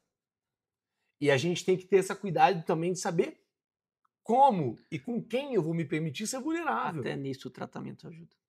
Até nisso o tratamento ajuda, porque quando você se conhece, quando você faz o tratamento, quando você cria maturidade, você começa a desenvolver um olhar mais crítico em relação a isso. E você não aceita qualquer pessoa na tua vida. Porque você consegue o quê? A resolver suas tretas. Não é sozinho, que eu quero dizer. Sim, entende? Sim. Mas tem coisa que vai ser. Mas tem coisa que vai ser. Tem coisa que vai ser, não é com todo mundo que você vai... Mas... Então, quando você me perguntou isso, né? Acontece. Eu me senti um fraco. Eu falei para ele, eu me sinto um fraco quando eu tenho que mandar mensagem e dizer não tô bem. Mas eu sou um forte quando eu aceito ajuda. Mas ali eu entendo que na realidade eu tô sendo forte. Então, quando você olha, você fala, nossa, ainda bem eu consegui. Porque eu moro sozinho e às vezes com toda ansiedade, pensamento intrusivo, pessoas maldosas que fazem pressão por determinadas coisas. Uma pessoa que sofre de uma neurodivergência, ela começa a entrar numa ruminação de pensamento, e aí de repente eu estou andando para um lado e para o outro, e aí, sim, eu tenho dificuldade de me regular emocionalmente. E se eu não tiver, às vezes, uma pessoa que fala, oi, peraí, senta aqui, vamos trazer clareza para o que você está falando.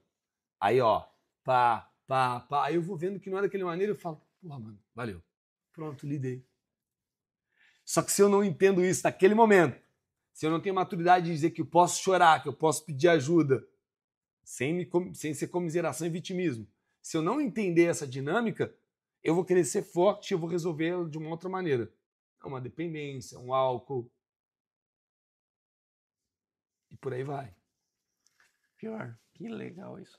E sobre esse outro assunto que eu falei, da galera não se esforçar, não organizar a rotina, não fazer exercício físico e quase torcer para ter um TDAH e o remédio fazer isso. Isso daí, cara, isso aí é um absurdo, porque... Doping cognitivo, alguns fazem quase.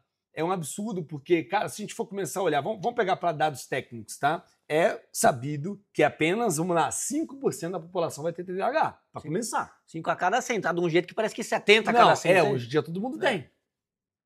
Hoje em dia todo mundo tem por causa de algumas coisas. Primeiro, que se tornou legal ter transtorno. Seu TDAH é legal. TDAH é legal. É um superpoder. Tem psiquiatra que fala aí que é uma Ferrari. Não é? Né? Tá mais pra um Herbie. TDAHs são mais criativos. São pessoas... Gente, tem gente que fala que TDAHs são seres especiais e que tem uma conexão com não sei o quê. É cada baboseira que eu vejo. São mais... Assim, que é uma forma de romantizar. TDAH é um transtorno neurobiológico. Ponto final. Com algumas habilidades e desvantagens. Não é sobre... Aí que tá. Quando as pessoas falam sobre assim, ó, que o TDAH ele traz uma vantagem competitiva, eu discordo. Não traz, não. Não, sabe por quê? Porque se a gente for olhar, tá, o Simon tem muita energia, o Simon é aquilo, beleza, mas depende do contexto. Você olha uma fração da minha vida. Quando você olha todo o contexto, os prejuízos que eu tenho e o que eu tenho que fazer de esforço para conseguir me manter minimamente funcional, é muito difícil. Só que, obviamente, se eu entender como eu funciono, fizer o tratamento correto, canalizar a minha energia, a minha motivação, é claro que um TDAH motivado, ele vai desempenhar muito melhor as suas funções do que um indivíduo que não é TDAH e que está motivado. Por quê? Porque qual que é a nossa... Gente, é simples, é só você pensar. Qual que é a treta do TDAH? É uma produção desregulada de dopamina. Quando o TDAH está motivado, o que está acontecendo? Ele está tendo uma produção desregulada. Demais de dopamina. É uma produção que uma pessoa que não tem TDAH não teria. Então é por isso que os indivíduos com TDAH, quando eles se envolvem no projeto, tem que ser uma motivação intrínseca. Tem que fazer sentido. Tem que brilhar o olho. Que, meu irmão, você vai e o cara faz. O cara constrói. Ousado. Ousa. Só que aí que tá. Ele é um furacão. Se não tiver alguém organizando, alguém fazendo respira, dá um pit stop, ele coloca a perder. Então não pode romantizar. TDAH são mais criativos. Tá, podem ser mais criativos sim. Mas você já se perguntou por que TDAH são mais criativos? Não é porque eles nascem criativos. É porque, olha só, quando eu olho esse podcast aqui, quando eu via, vamos mudar, quando eu olhava as pessoas na minha escola sentado na cadeira aprendendo, eu olhava e me perguntava, por que eu não posso aprender sentado debaixo da mesa? Por que eu não posso aprender andando para um lado para o outro? Porque quando eu olhava o modelo que as pessoas aprendiam, eu não conseguia aprender e funcionar igual elas. Então, sabe o que eu tinha que fazer? Eu tinha que ir para casa, pegar toda a matéria que eu já tinha visto no colégio, eu colocava escrito num quadro branco, eu falava em voz alta, andava de um lado para o outro, explicando para uma plateia invisível. Aí eu aprendi. Aí quando você olha para mim e você fala hoje que eu sou habilidade de comunicação, é claro, desde a minha infância eu palestro para uma plateia invisível. Senão você não Foi assim que eu aprendi. Então, olha isso. Por que criativo? Porque eu tive que criar um jeito novo de aprender aquilo que as outras pessoas aprendem de uma maneira simples. Aquilo que é fácil para os outros pegarem, eu tive que olhar e falar, é muito complicado para mim. Então eu vou ter que criar uma maneira diferente de todo mundo para conseguir ter o mesmo resultado que ele tem. Mas é custoso. É custoso. É por isso que a gente é criativo, por isso que a gente tira nó no pingo d'água, por isso que a gente ama o caos. Porque é muito louco isso. Eu trabalhava com um evento. Eu adorava. Porque quando dava treta, ó, eu apresentei uma peça de teatro, né, no final do ano. Deu tudo errado. Até antes da peça. E é bom pra você, né? Todo mundo doido. E eu tava assim, ó. Deixa comigo. Tranquilaço, velho. Não sei explicar. Porque eu me organizo e tenho paz no caos. O silêncio demais, eu preciso disso, porque eu consigo, né? Quando eu falo caos, pessoal, não tô falando de casa bagunçada. Que casa bagunçada só vai piorar teu transtorno. Eu tô falando de momentos em que demandam de você uma resolução, uma coisa... Eu funciono. Não? E aí que tá o detalhe também. Eu, Simon, TDAH, tenho esse funcionamento. Tem TDAH que não tem. Dá uma pane. Igual tem gente que fala, TDAHs são criativos. Não, isso é perigoso falar, porque tem TDAH que não é criativo. E as pessoas não levam a sério. Então, quando eu falo isso, não é porque eu sou pessimista. É porque, na realidade, eu quero trazer responsabilidade para a maneira que as pessoas olham o transtorno. Para que, com responsabilidade, elas aceitem quem elas são. Elas comecem a desempenhar um papel delas da melhor forma na sociedade, nos espaços que estão. E elas começam a ser felizes. Sem querer ficar pintando que eu tenho um superpoder, que eu não tenho. Eu sou um ser humano que tem dificuldade, como um monte. e eu começo a olhar com responsabilidade e sem essa coisa de me aceita, me não sei o quê. Nem vitimismo, nem Não estrelismo. é, gente, quando essa questão de todo mundo tem que me aceitar é muito perigosa. Porque com o indivíduo que sofre de um transtorno psiquiátrico, ô Felipe, eu gosto de falar que o transtorno dá 3 golpes na pessoa. 3 golpes. Primeiro golpe, ele está relacionado aos sintomas. Por exemplo, desatenção, hiperatividade, desregulação emocional, transtorno bipolar. Os sintomas que o transtorno traz, ele é o primeiro golpe. O segundo golpe são os estigmas. Maluco, Na verdade. preguiçoso, não quer nada com nada, vagabundo.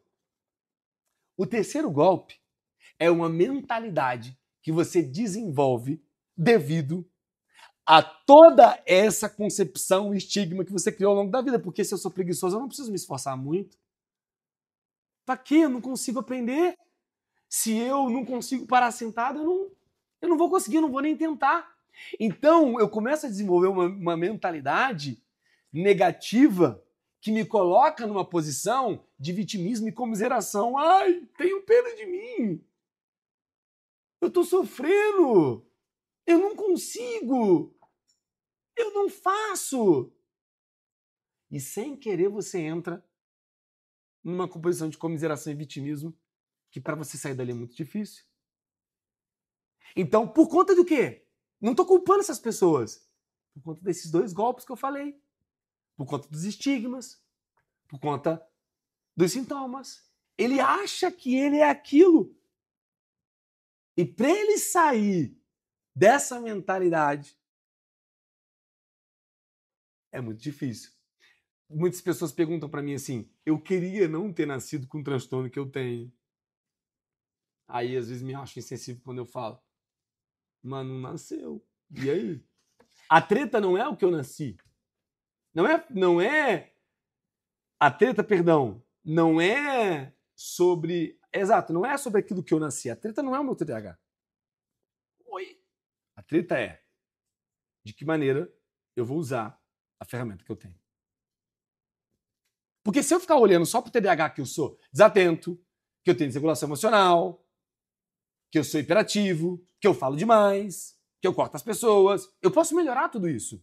Mas se eu for olhar só por isso, que eu tenho dificuldade de entrar em movimento, que eu pulo de tarefa em tarefa, que eu não me organizo, eu vou olhar pro cara que tem tudo isso e vou querer sempre ser aquilo lá e vou ficar olhando pra mim e falando, nossa, que merda, eu queria ser o outro, não consigo, mas eu sou assim, não tem jeito. Então eu tenho que olhar pra mim e falar assim, tá, beleza, eu sou tudo isso, o que eu posso fazer com isso? Porque é o seguinte, mano, eu vou morrer desse jeito. Quando eu falo morrer desse jeito, não é síndrome de Gabriel, nascer assim, vou morrer assim. A gente pode melhorar sempre com tratamento, com psicoeducação, né? Criando maturidade, mas eu funciono assim? Então, no lugar de eu bater a perna, ai Deus, ai mundo injusto, o mundo é muito injusto para as pessoas que têm... O mundo é injusto, para todo mundo. Cada um tem uma treta, tua transtorno. Tem gente que tem uma treta de não ter um braço. Tem gente que tem uma treta de perder um filho. Dentro de um palácio, às vezes. Isso, então, a tua treta é essa. Meu amigo, pega a tua treta, olha para ela e fala, beleza. E agora? O que eu posso fazer com isso? Já que... E bem provável, por isso ser algo frequente na vida de quem tem o TDAH, vocês ficam tão habilidosos em dar um jeito na hora que parece... Isso também é um perigo. Que daí, em horas que você precisa ser mais criativo, você tá tão treinado em fazer aquilo que... Não, gente, vamos lá e faz. E isso também é um perigo, né? É perigoso, porque você... Gera um excesso de confiança, deixa tudo para depois. Muitas vezes a gente deixa tudo para depois, deixar de última hora, e vai ter um dia que essa última hora não vai dar conta, vai perder prazo, vai errar, vai vacilar. Eu escuto assim de alguns pais que falam assim, doutor, acho que meu filho não tem TDAH não. Eu falei, por quê? Faltando 3, 4 horas para fazer a prova, ele fica tão desesperado que ele vai lá, estuda e vai bem na prova. E isso é viciante. Viciante. Porque de cima da hora... Vamos pensar assim, ó. É aquele indivíduo que começa... tem um casamento pra eu ir. Você olha a hora, não dá tempo. Não dá tempo. Não dá tempo. Aí se falta meia hora, você, nossa senhora! Você coloca o terno, a gravata, entra no carro, acelera o carro e faz uma ultrapassagem. E, pô, o sinal tá fechando, você acelera mais o carro e passa. E você, caraca, vai chegar. E você tá ali. Chegou, entrou, faltando 1 minuto e 60, pensa, nossa, graças a Deus, deu certo. Ó, fiz até um ar. Porque liberou tanta adrenalina que tem um efeitinho parecido com a dopamina, que você entra naquilo ali e é extremamente viciante. Perigoso. Na próxima, isso acontece, você não vai sair faltando meia hora, você vai sair faltando 15 minutos. E até que o sinal fecha, você passa. E bate o carro e chega atrasado e não dá certo, porque é legal. Não é que é legal, é viciante. O risco.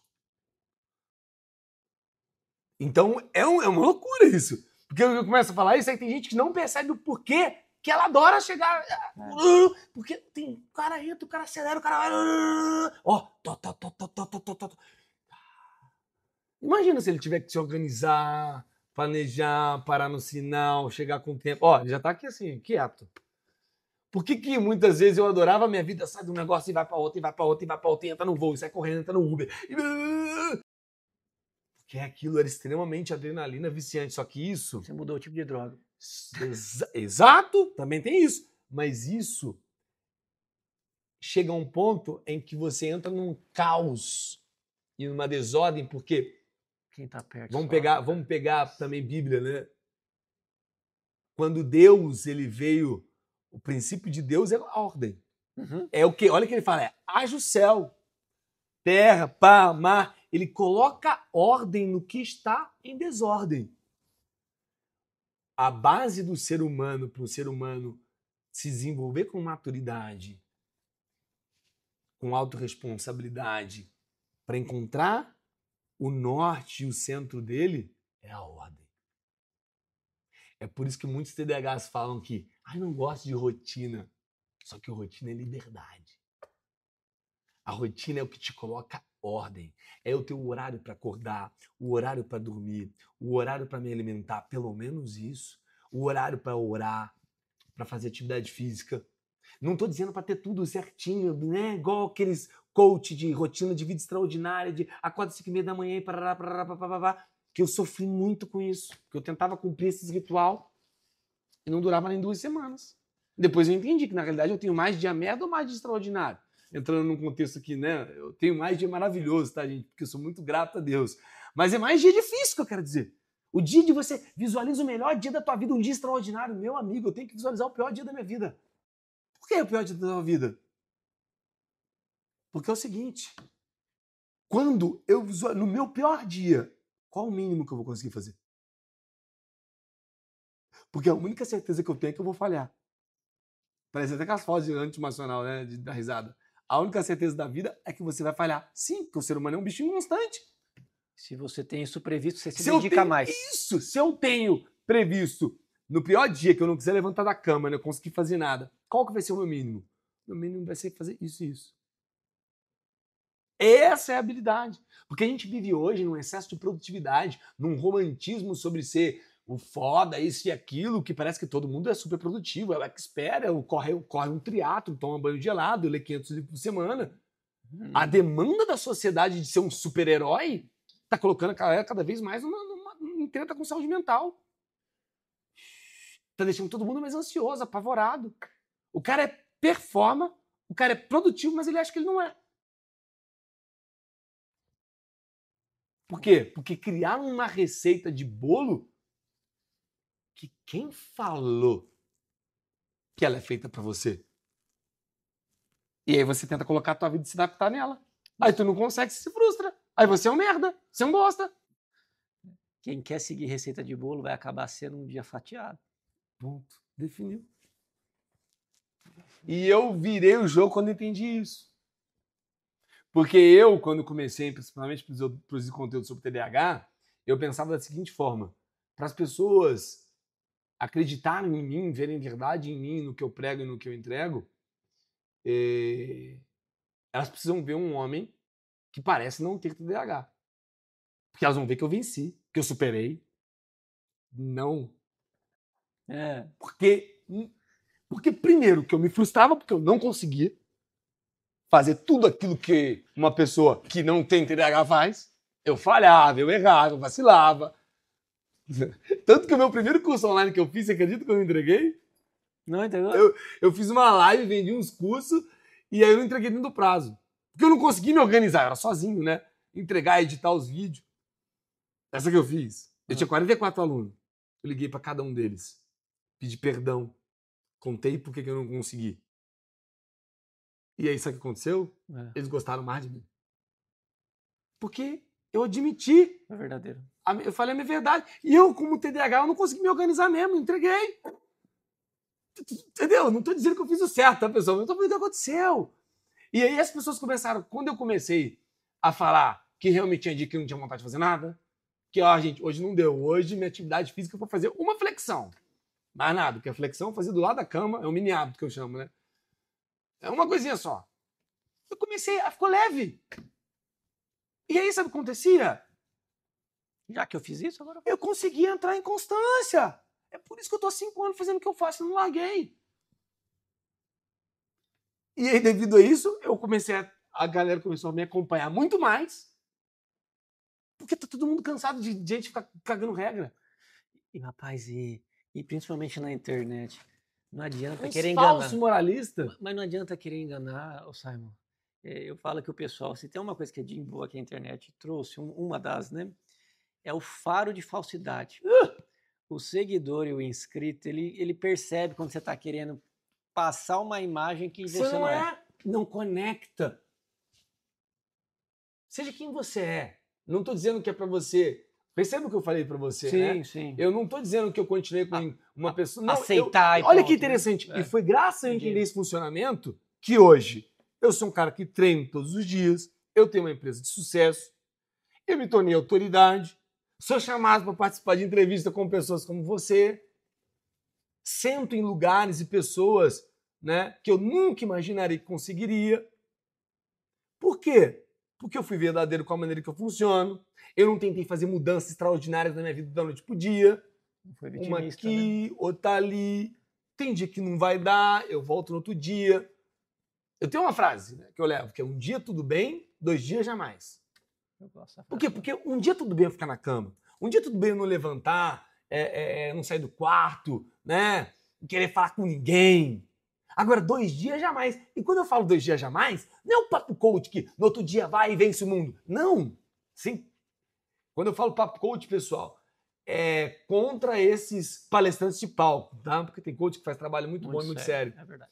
Mas não é esse papo. 1 dia tudo bem, no outro dia você vai lá e levanta e faz. Não. É que no outro dia eu tenho que pelo menos levantar, abrir a janela do meu quarto, fazer uma flexão, escovar o dente. Você tá entendendo? Então, o 2 dias jamais é que no outro dia eu tenho que pelo menos ver o mínimo que eu posso fazer possível para ser um pouquinho além daquilo que eu tava. 1 dia tudo bem. Eu falar hoje nada. Agora 2 dias, não, no outro dia vamos dar um passinho menor que seja. Vamos, é igual aquela velha história, quando eu olho pro meu quarto tá desorganizado, eu falo, meu Deus, tem tanta bagunça para arrumar, vou fechar a porta. Eu não olho, né? Não. Abre a porta. Tira pelo menos a meia que tá no canto. Só ela. Aí depois você vai lá e você guarda uma camiseta. Não é sobre organizar o quarto inteiro. É começar. É sobre dar um aqui, outro ali. Isso é muito importante. Para não ficar aquela expectativa que é de uma hora para outra. Não é de uma hora para outra. E a grande treta é que o ser humano ele não sabe viver com o fator da imprevisibilidade. Não gosta de rotina, mas não quer imprevisibilidade. Mas ele não sabe. Quando aparece uma imprevisibilidade, a gente fica completamente apavorado. A gente não sabe lidar. A gente foge, a gente ansioso, desespera e o mundo real, a vida, ela é uma sucessão de imprevisibilidade. Uma atrás da outra. Estabilidade não existe. Não existe. O que eu posso ter é ordem. Ordem. É diferente. É verdade. É ordem. Ordem eu posso ter. E se a ordem E a maior bênção, sabe qual que é? progresso. É quando tu abraça a imprevisibilidade. Abraça ela. Aprende a abraçar a imprevisibilidade. Se você tiver com ordem, tu consegue ir fluindo. O problema é quando tá tudo em desordem. Aí a imprevisibilidade desaparece, ela te coloca no caos, e aí você cai, você faz merda. E uma excelente motivação é começar a se apaixonar pela capacidade de colocar ordem naquilo que está em desordem. Em inglês, transtorno é disorder, né? É a desordem. Então, quando você traz ordem para o caos vira cosmos. É o mínimo de ordem. E vai. E eu falo para todo mundo que tem um transtorno que é qual o mínimo de ordem que você pode começar a colocar na tua vida todos os dias. Aí começa. E é mentira. Ah, mas não faz sentido, é tão pouco. Faz sentido demais. Eu comecei a treinar fazendo uma flexão. É real. Eu comecei a ler uma página por dia. É o mínimo. Eu sou o rei do mínimo. O mínimo. Qual que é o mínimo que eu posso fazer? Sempre o mínimo. Aí tem dia que eu pego e leio uma página, leio duas. Eu falo, caraca, leio o dobro. Dopamina. Só que se eu coloco, vou ler 10 e leio duas, eu, nossa, que merda, só li duas. E aprender a comemorar. Eu coloquei para ler uma. Quem sabe aprender a comemorar pequenos resultados é algo transformador. É sobre você se apaixonar pelo processo. Eu entendi que a dopamina que mais funciona para mim não é a dopamina do resultado final do processo. É quando eu tô treinando, eu passo em frente ao espelho, eu vejo que deu uma veiazinha no braço, eu falo, caraca, velho, tem uma veiazinha ali, ó. Nossa! Tá ligado? Não é a barriga trincada. Porque a barriga trincada chegou e falou assim, é o processo. E é muito interessante, se você pegar Eclesiastes, Salomão fala, né? Na velhice de Salomão, e Salomão, ele parece um tanto quanto desmotivado tá meio depressivo em Eclesiastes. Porque ele diz que não faz sentido nada debaixo do sol. Mas é muito interessante que Salomão fala no Eclesiastes que sim, embaixo do sol tudo é vaidade. E o termo vaidade, as pessoas acham que é uma vaidade no sentido de coisas fúteis. Sim, não. Sim. Vaidade vem de névoa, de vapor. Não é isso? Então é muito interessante, porque aqui a gente fica a todo momento buscando o quê? Buscando aquilo que a gente ainda não tem, na ânsia pelo que não se tem, e no eterno tédio por já ter. Então a gente vive a ânsia, tenho, entediei, quero mais, entediei, quero mais, entediei. E a gente vive nesse looping dopaminérgico da vida, nessa névoa, e a gente sai dessa motivação intrínseca daquilo que faz sentido, daquilo que realmente transcende, porque o que ele fala é o que está abaixo do sol. Então, se é o que está embaixo da sol, que é vaidade, eu tenho que buscar aquilo que está no alto, que está acima do sol. E é aí que você consegue entender. Aí que fica fácil.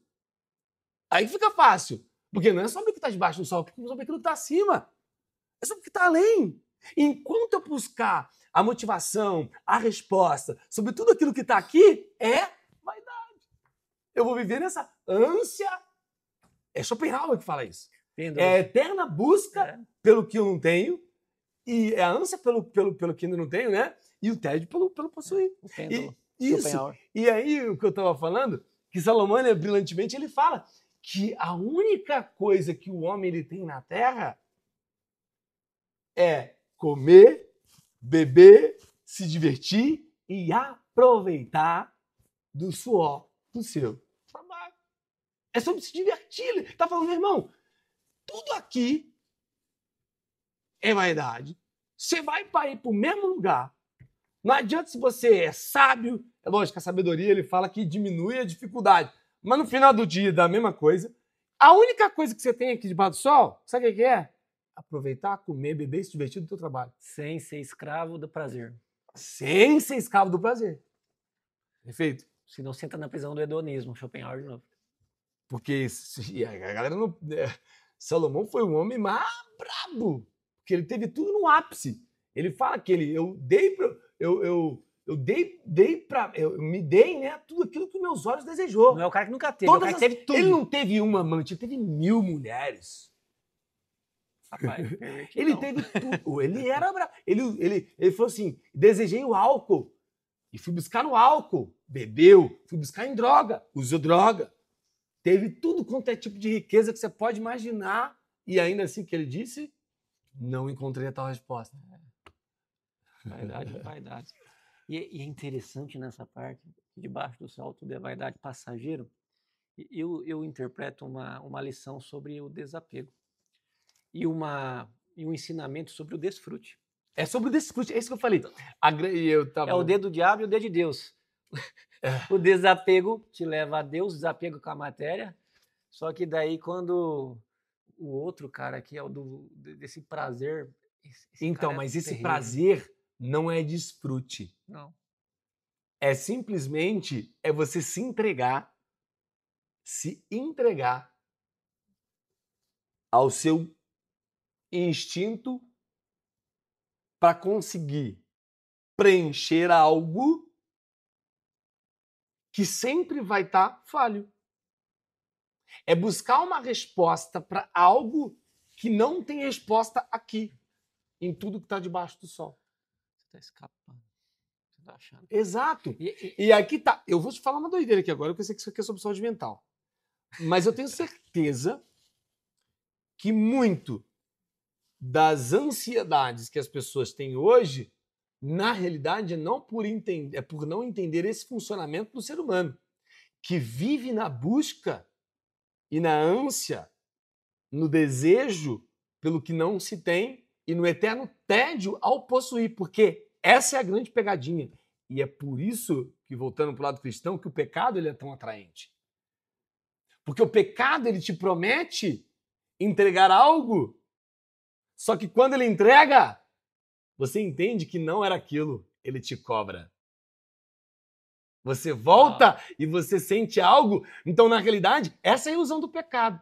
Ele promete entregar algo para você, que vai responder aos seus desejos, às suas ânsias, aquilo que você mais almeja, mas quando você tem... E aí você entra nesse ciclo. E esse é a névoa. Essa é a névoa do homem. Essa é a vaidade. É a eterna busca pelo que se tem, tédio. Aí o que eu faço? Eu quero o próximo. Eu quero o outro. Eu quero o outro. E sabe o que você viveu? Você viveu uma vida inteira, não desfrutou. Exato, todo momento que tem.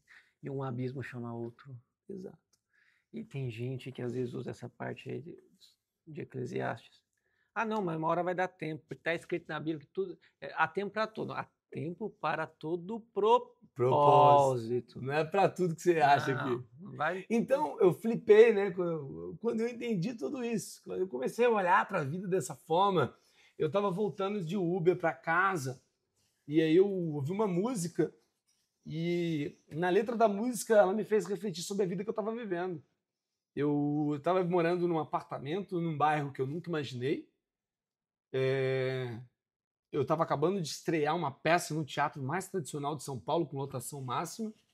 Eu tinha acabado de vender e ter um aporte milionário na minha empresa. Eu já tinha 500 mil de seguidores. E a hora que eu comecei a me dar conta disso, eu parei, eu olhei e eu falei, se você falasse tudo isso para mim há 4 anos atrás, eu ia dar risada da tua cara, porque eu já estou vivendo o que eu sempre sonhei. E é tão interessante que eu não me dei conta disso. E quando eu cheguei no que eu sempre sonhei, eu olhei e falei, falta algo. É perigoso, né? Não era a resposta. Uhum. Eu falei, ei, olha que loucura. Não é sobre isso. E parece demagogia, sei lá, para quem não alcançou. Eu falo isso com toda a verdade do meu coração. É verdade. Tem gente que fala assim, doutor, mas eu queria estar na pele de fulano. Falei, olha, eu queria ter isso, ter aquilo. Falei, olha, não, talvez você vai ter, talvez não, certamente, se você achar que você precisa de ter algo para ser feliz, você vai ter algo que eu garanto para você. A conclusão de que você ainda está mais vazio do que antes.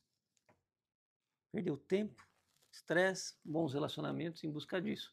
Não que seja errado prosperar, Não, ninguém está falando isso, Não tem é, que não é. prosperar. Até porque, a meu ver, prosperar não é só questão de financeira, é recursos com paz, com desfruto. Claro! E às vezes tem uma pessoa próspera que ganha pouquinho, mas desfruta da companhia de uma esposa, dos filhos, do pouquinho que tem, e alguém multimilionário gostaria de Isso. trocar de lugar com essa pessoa, que apesar de rico é pobre. Isso. É aquela velha história, às vezes a gente como é cristão, né? Muitas vezes a gente olha na igreja, a gente fala que o abençoado é o irmão que chega de carrão, que comprou um apartamento top na cobertura. E a gente olha a irmã que está no ônibus, chegando em casa, né? Só que ela que pregou para a vizinha quando a vizinha estava mal e a vizinha se converteu, ela que, né, ajudou A gente acha que ela não é abençoada, porque a gente colocou o condicionamento com o abençoado relacionado ao quê? A prosperidade. Inclusive, quantos cursos você já viu sobre isso, sobre os códigos milionários de Salomão? Como se Salomão fosse o homem abençoadíssimo por Deus. Ele foi, quando a gente fala de prosperidade.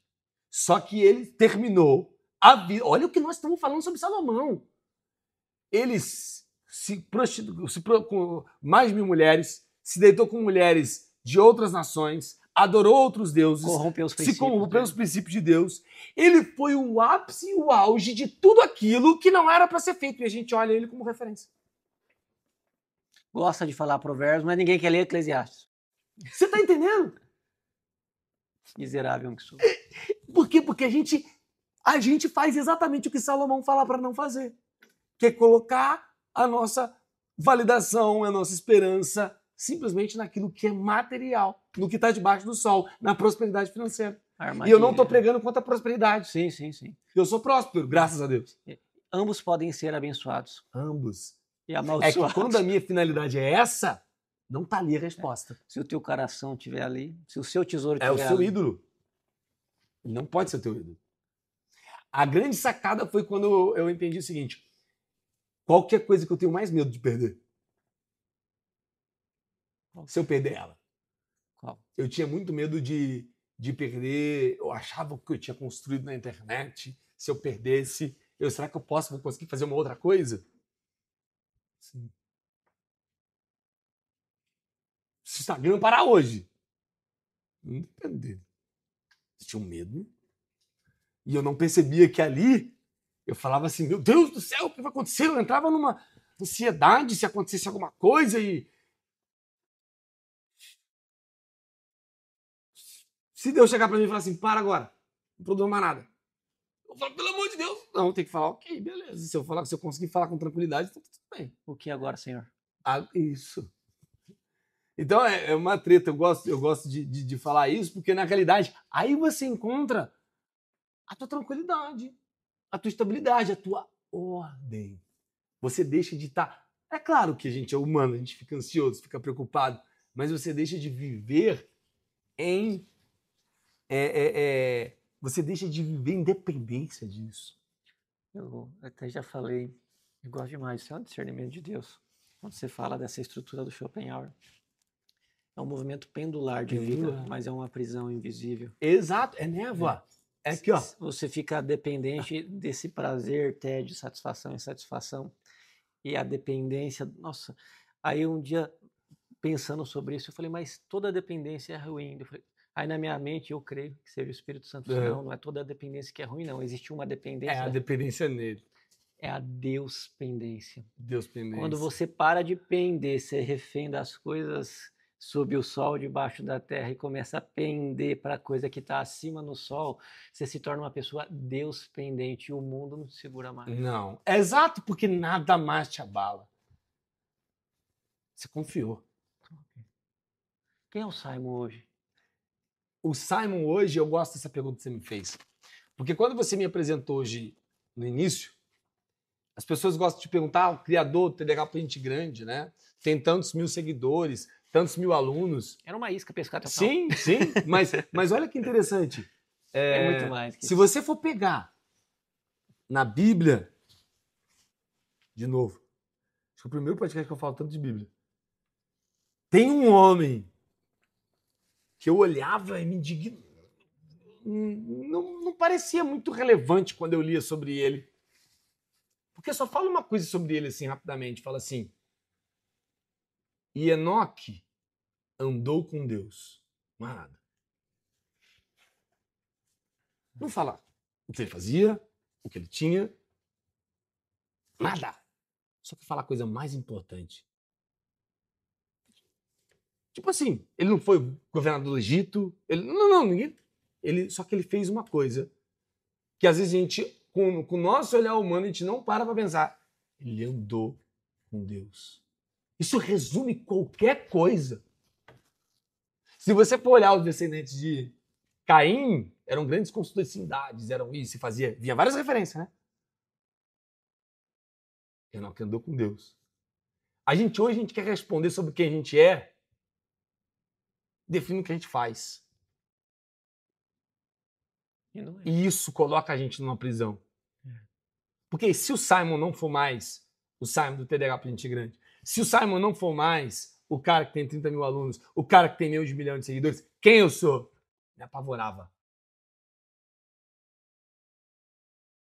E aí, quando você me pergunta quem eu sou, a única resposta que eu te tenho é que eu sou uma pessoa que estou a todos os dias tentando identificar aquilo que realmente me incomoda aqui na Terra para eu poder, de maneira